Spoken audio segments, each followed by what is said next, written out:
প্রিয়া, তোমার জন্য আমি বিদেশে কাজ করতে গিয়ে নিজের পাটা হারালাম, আর আজ তুমি আমাকে ফেলে দিয়ে চলে যাচ্ছ। একটা ফুলে মৌমাছি কতক্ষণ থাকে জানো? যতক্ষণ তাতে মধু থাকে, তারপর সে উড়ে চলে যায়। প্রিয়া, যেও না। চলে এসো প্রতীক। স্বপ্না, তুমি অসুস্থ বলে আমি প্রিয়াকে বিয়ে করে এনেছি।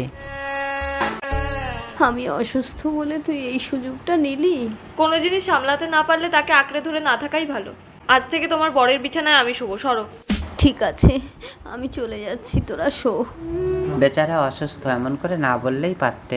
কিন্তু স্বপ্নার বিবেক বলল, দাঁড়া স্বপ্না, কোথায় যাচ্ছিস? জীবনে যত ঝড়ই আসুক না কেন, নিজের জায়গায় সবসময় শক্ত হয়ে দাঁড়িয়ে থাকতে হয়। দেখবি একদিন সমস্ত দুর্যোগ তোর পায়ের তলায় মূর্ছে পড়বে।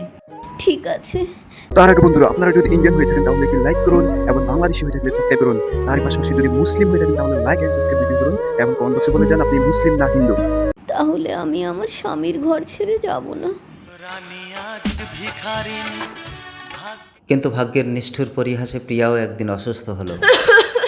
আজ আমি অসুস্থ বলে তুমি আমাকে ঘর থেকে তাড়িয়ে দিচ্ছ প্রতীক। সামলাতে না পারলে কোনো জিনিস আঁকড়ে ধরে না থাকাই ভালো। ডাক্তারবাবু আসুন, আমার স্ত্রী অজ্ঞান হয়ে রাস্তায় পড়েছিল, ওকে বাঁচান।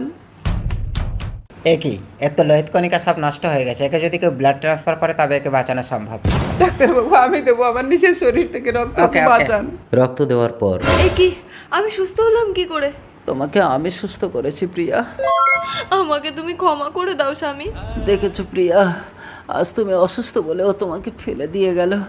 একটা ফুলে মৌমাছি ততক্ষণ থাকে যতক্ষণ তাতে মধু থাকে।